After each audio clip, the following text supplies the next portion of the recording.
Okay. Hello. This is my second attempt at recording this because I didn't write a script for this before recording. I just kind of jumped into it. And I was looking at myself as I was recording. And I think that was maybe a little distracting because I was just looking at myself. Um, and I was worrying about how I looked. Anyway, this is my first devlog. Not really a devlog, more of I guess, a career log or a uni log. Uh, I'm I've got a lot of work going on at the moment. Uh, I'm a university student. I have some side projects I'm working on, and I've set such a high standard for myself. And this is the most amount of work I think I've ever put myself through. And I'm kind of struggling. I'm falling a little behind. I've not missed any deadlines or due dates yet, but I am. It's not imposter syndrome, but I feel like I could be doing more. And I'm a little disappointed that I've not been keeping up as well as I wish I could. So I'm just recording this to show that I am doing work, that I am occupied, that I am working through things. Also, maybe just to help me get my bearings, help me get more into the flow of it, more into the spirit of what I'm trying to do. Because at the end of the day, university being university, I'm doing student loans to put myself through this, um, and that's going to be with me for the rest of my life until I pay it off. And so I want to make the most of it.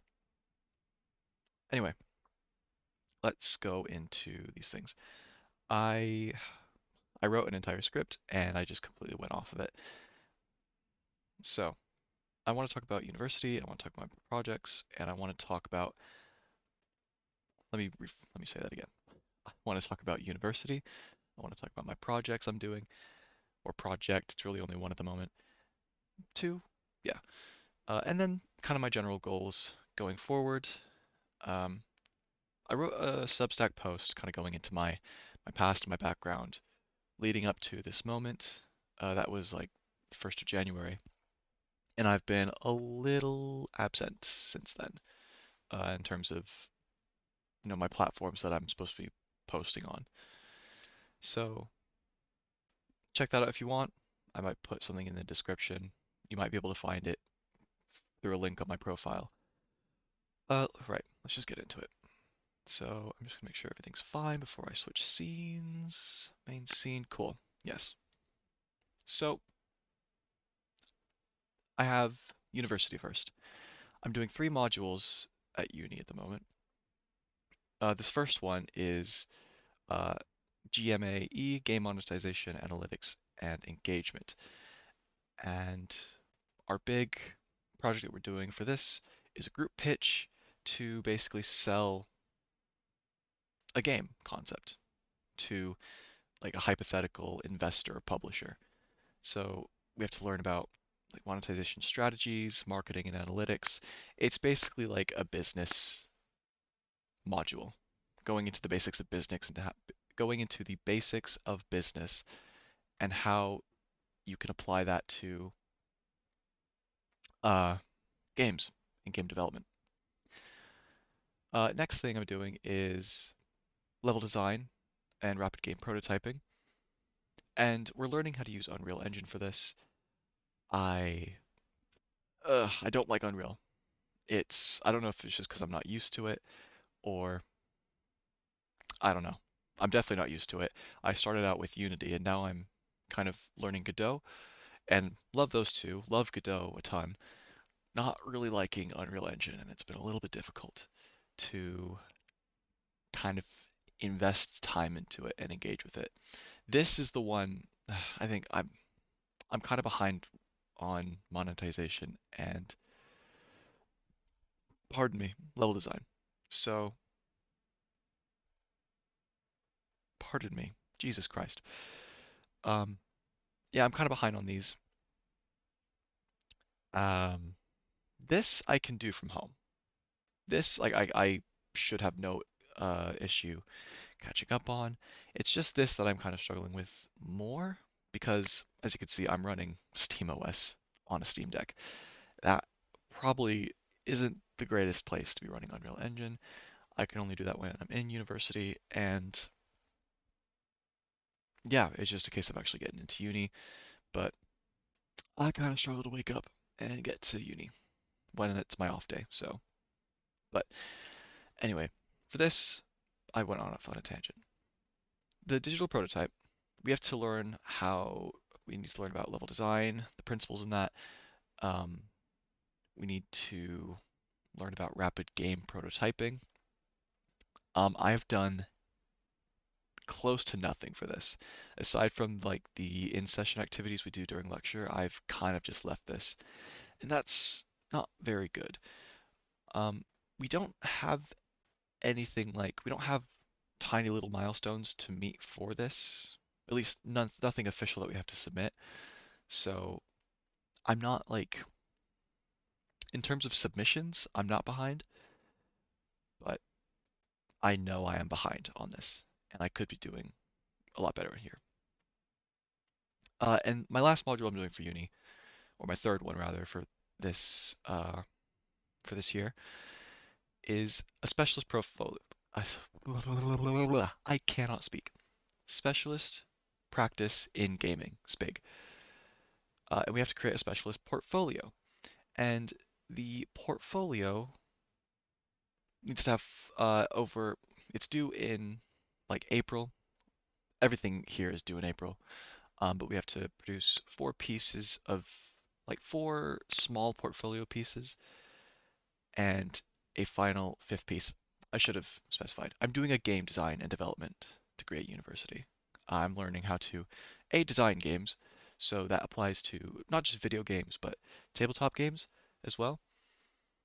But it is focused on video games, and that's where the development part comes in. I'm learning how to design games, I said that already, as well as program them and develop them. In our course, there's like two pathways for our course. There's the programming pathway and there's the art pathway. They've put the programming students and the art students together for the first year. And this is the first module where we are actually going into these pathways. So my specialism is programming. You can see here these are the themes per the week that I have to focus on. So the first week, which is even though we're in our not the first week, what am I saying? The first to second week, which is technically week 2, week 3 anyway. Our first piece of work is the engine fundamentals. The second piece of work is the game mechanics and player systems. And the third piece is the physics and performance. Ugh, I'm just spouting. I will get better at doing these. I'm certain. I will get better at doing these. This is just my first one, and I'm a little nervous. So, and again, I'm doing this for myself. I'm doing this for myself.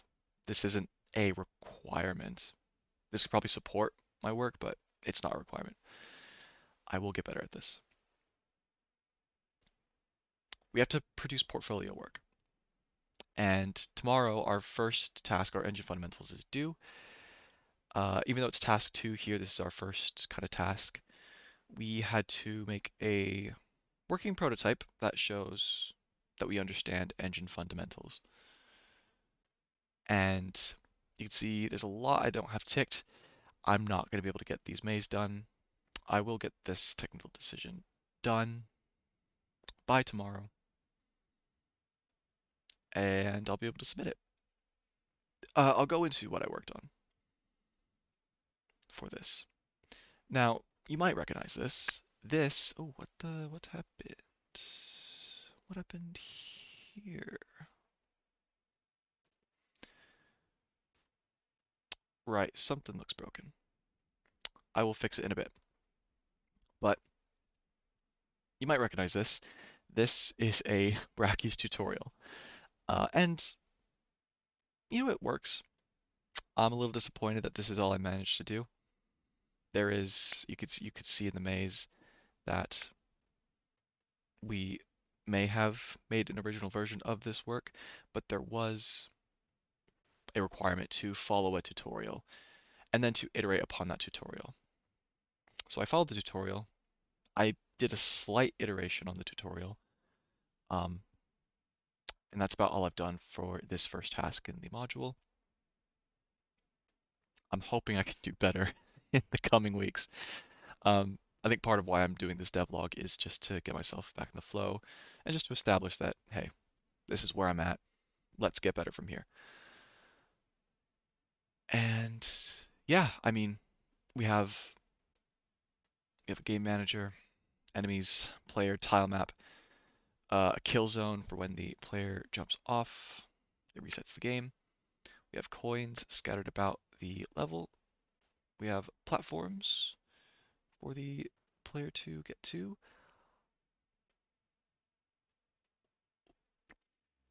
Where is it? That I'm gonna play this.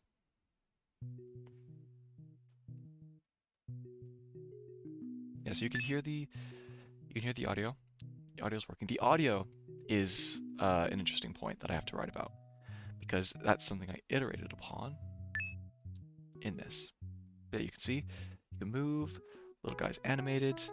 If I hit the enemy, the game kind of slows down and he falls. If I jump off the edge, he hits the kill zone. You can see that we have the different labels. I don't know why they're not showing in the preview. I'll figure that out eventually. I'm just gonna play through to make sure everything's working fine. Audio's working fine. That's good. Yikes. I can't even play. I can play games. I've just made this poorly, and I can make it better. There we go. Okay, that works. Everything's working. Don't know why it's not showing properly in the 2D scene view, but this is what I've done. In the iteration that I did, I'll talk about that. You'll notice when I collect a coin, it makes a little beep sound, little ding.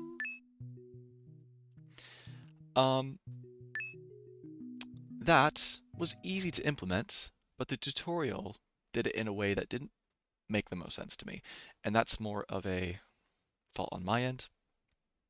I should really learn how they did it because it's using the animation player but for audio, and that kind of confused me a little. But let's go into what it is. So the coins, you can see the coin. It has the graphic here. I don't think I did I animate the coins? I did animate the coins. Okay. You have the collision shape. And if you look at the script for the coin, you can see that when the body enters the coin, which has a collision body, you have just terminal output for +1 coin. The tutorial didn't have this here. That was out. Instead, it used an animation player. I'm not going to do it here because I don't want to mess anything up right now. But it had an animation player, and then it timed when you hit the coin, it would play the audio, and then it would do the cue free essentially, where it would disable the animated sprite and the collision shape, and probably just destroy it altogether. Or maybe it just did the cue free after it played. I don't remember. Um, I was struggling to wrap my head around that. I'm not sure why. That's something I need to revisit, and I'll talk about that. You can see here, I have to write about uh, this task. It doesn't have to be massive. It's just a tiny little thing I have to do. Um, and this is blank here, and I'm going to get this done as soon as I'm finished recording this devlog. Um, but what I did to kind of resolve it was I made a game manager node, and you can see that the game manager node is it's a scene, which is like it's like a prefab. basically. And I have that in the game here, and it has a coin SFX. And in the coin script, you can see that we have selected here. Let me just save that quickly. I have a reference to the game manager node, and the game manager has a script attached to it here. And you can see that it has a reference to the coin SFX as well. And in the game manager, you have the add point function, which is being called in the coin script. When we hit the coin, it adds 1 to our score, which then updates the text that we can see. Um, oh, text is back. Wild. Updates the text you can see here. Where is it? Script. Yes. I'm getting better. And I will get better. It's fine. The function in the game manager, which is constant, it's not going anywhere, as it does the coin SFX dot playing as true. And you can see when it's done playing, it deticks itself, but when it is on, it plays the audio. And once it's done playing the audio, it turns itself off. The reason I did this, why did I do this? I know exactly why I did this. I was explaining why I did this. It's because I didn't understand the animation player for audio. And so I decided to create, and the reason we were doing the animation player is because if I had just put the coin SFX on the coin object itself, you could see in here that when the player hits the collision shape, let me just go here, hits the collision shape, it just immediately frees it from the queue or the memory in the game. And when it does that, there's no time for the coin sound effect to play. So I've just put the coin sound effect in a place that would not be destroyed and can be referenced again and again and again. And this made the most sense to me. More sense than using an animation player. In the tutorial, Bracky's described it as like a neat little trick. It just felt very roundabout and not how I would have done it. Like, no, not to shit on Bracky's at all. I think I love their channel, and I'm going to be going to them a lot more to learn how to use Godot. But and the rest of the tutorial was great. I liked the tutorial. I mean, I did the entire tutorial for my uni submission. Um, it was just that ending bit that was like, no, nah, I'm not feeling that. Um, so that's what I'm done. That's what I am doing for my specialist practice. I just have to write a technical, I have to write an explanation of a technical decision and submit that tomorrow. That's my university work. Like I said, I should be a bit more ahead. I'm kind of falling behind. Um, I'm doing my best, and I will keep doing my best. And I just take it easy. I need to stop pushing myself. Um, yeah, I think that's all I have to say on that. Um, Now, I've not been completely lazy. I have been doing some work. Um, a lot of my time has been going into this side project that I've called Mythicosma. And this is the first time I'm actually speaking about it, I think. I think I've messaged some friends about it, but this is the first time I'm actually speaking about it and sharing it. Now, I'm still kind of in the design phase of it, but I kind of finalized the design, but I never play tested that design. And I kind of sat on that for like a year or so. And now that I'm in university and we're learning about these game design principles and we're learning how to play test, I'm realizing, oh, I am getting the tools to be able to make this design a reality. And that's exciting. And all of my energy and my attention has been put into this project as opposed to my university work. And I'm kind of kicking myself about it. Um, Part of me is like, no, like you're paying so much money, you need to focus on this because this, even though this is university work, this is also portfolio work. Um, but this is also portfolio work, and this is the stuff that I'm most excited about. This project here, Mythicosma. God, where do I even begin? Um, I guess I'll start here. I've rewritten this guide so many times. Um, let me fit it. You can just read it better. It's a tabletop role-playing game. It's based on D&D, or it's based on that kind of game format, like D&D, Pathfinder, uh, that kind of stuff. Um, I've played a little bit of D&D and Pathfinder, not a ton though, like a few games, and that was like some years ago. But I like to watch it. I like to watch Dimension 20. I've recently been getting into Critical Role, and I love it. And I love the format because part of why I'm doing game design and development is because I want to. How long have I been recording? Let me just check. 20 minutes. Gosh dang. I'm gonna have to cut this down probably.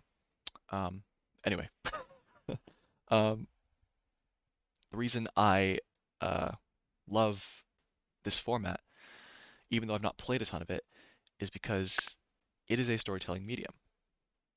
And the reason I'm doing game design and development is because I want to make interactive stories. I want to be an author, basically. But I love the interactive format of video games to be able to tell those stories. And tabletop role playing games are exactly that. Now, I think the reason why I've not played much, I've not played a ton of this kind of game, is because scheduling it is a pain. Um, Everyone I know doesn't live local to me, or most of them don't.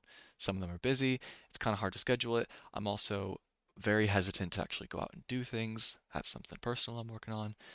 Um, and I could just learn D&D, but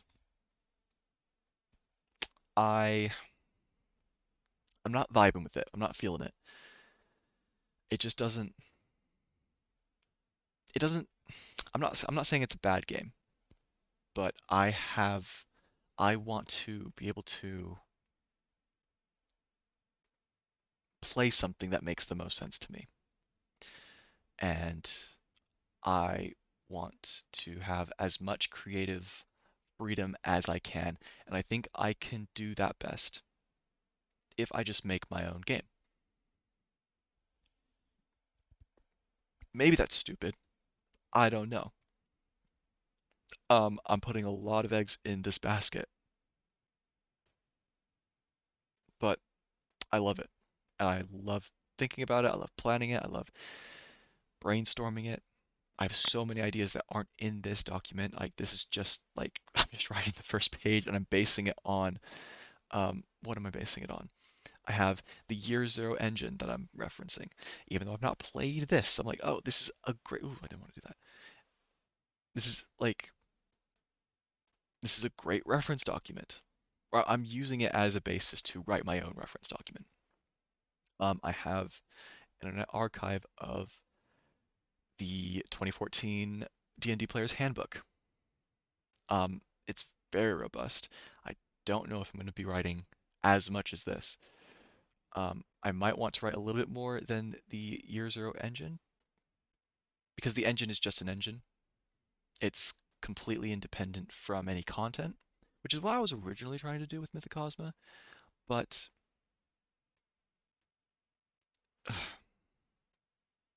the Year Zero engine just exists, and I'm basically reinventing the wheel with what I was trying to do by making it kind of genre and setting agnostic. So I decided, you know what, I already have a world and a setting in mind for Mythicosma. Let's just make a game and tie a setting into that. And if, maybe later down the line I can figure something out that makes it more like an engine, hell yeah. But I am working, I feel a lot better about this when I'm putting my setting in this. And I have so many other notes for this. This is the original book I wrote a while ago for it. And I was like, I considered, even though I hadn't play tested it, I wrote everything out and considered it done. And I was like, right, I'll play test it eventually. There's so many different things in here. You have um, like a different ability system. I kind of cut back on the total amount of abilities that you have. I might change that. I might keep more in there. There was a vigor system. You had like martial abilities and mystic abilities, which is where this comes in, and that kind of ties into the different types of effects you can have, like, and the different types of weapons you can have. Um, you had a mortality system, whether you were a ghost, a ghoul, and the fusing of ghosts and ghouls is what makes you immortal.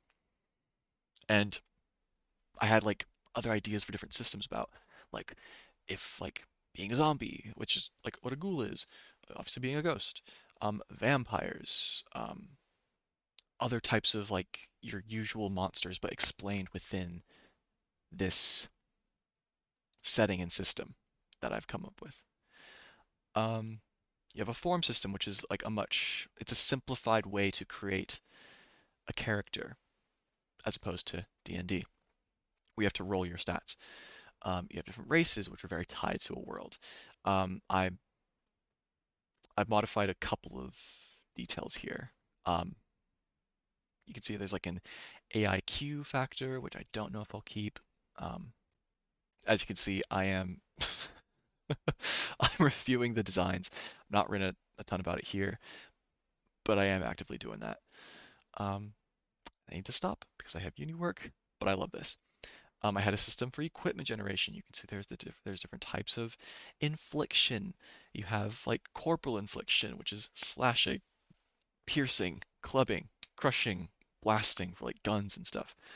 Um, you have electric damage, thermic damage, audionic, which is I the way I worded these. I just wanted I wanted some consistency with how the words ended. Weird of me, I know, but this is my game. Shut up. Um, electric, thermic, which is like hot and cold, audionic, which is like loud damage, photonic, which is like light damage, or if something's dark. Then you have neuronic damage, which is like chaos damage. I don't remember what vigor actually is. I need to go back into that, but I do like the distinction between martial and mystic. You have garments, charms, tools, um, levels, and experience. Um, a death system for when you get downed and stuff. Old rules, and I'm just reviewing them. And when I'm done reviewing them, I want to play test them and I want to share it. And I'm in the process of doing that. I also created a Discord server just to kind of be like a virtual sort of workspace, I guess. I don't know if I'll invite anyone to work on it yet. Um,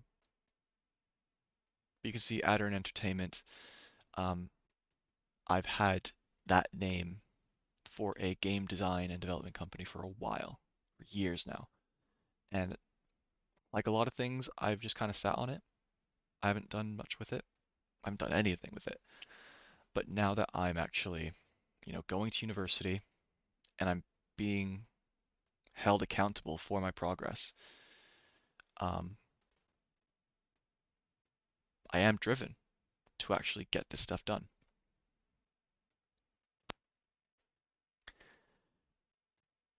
Goals. What do I want to do? Why am I doing any of this? Well, I want to be a game maker. I think I already said this. I want to make interactive stories through the medium of gameplay. I want to make Mythocosma. I want to publish that, and I want to share that. I want to also like make video games, make indie games. I'm doing this course. I'm realizing the value of teamwork, and before I was kind of like, no, I'll just be an indie developer. I'll just do everything on my own and make millions. Uh, Not really, but that was kind of where my head was at. And I'm realizing the value of teamwork, of working with other people, with talking with other people. Um, I also mentioned, I think I mentioned, I don't know, I'm in a game dev society at university, and I've been tasked with some design work, and I've done nothing. It's been a little bad. I mean, I don't know, I've been a little overwhelmed. Um, I don't know. I don't. I think I could have a lot more work on my plate. I don't know if this is a lot of work or if I'm just being lazy. Um, but I do know that I'm overwhelmed and that this is a lot more work than I'm used to. Don't get me wrong, I'm loving the work. This is 100% what I want to be doing and what I want to go into. But I'm getting used to it, and I need to catch up.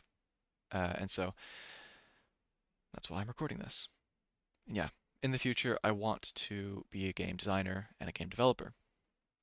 I want to uh, I want to make Pattern Entertainment a legitimate kind of business or studio where we make games, both video games and tabletop games. I want to learn more about how to use Godot. I love Godot. It's so intuitive. Even though I was kind of clicking around trying to find where I was going, it just compared to Unity and Unreal Engine, it makes the most sense to me. And yeah, I want to learn how to use that. What now? Well, I think that goes into everything that I'm working on at the moment. Um, I want to be a bit more regular with these logs, just talking about my progress and where I'm at. I might need to edit this video down because it has been over half an hour of recording this. Um, and I need to finish up some uni work, so I'm going to do that now. Thanks for watching this, if you have, and I will see you in another devlog, probably. Bye-bye.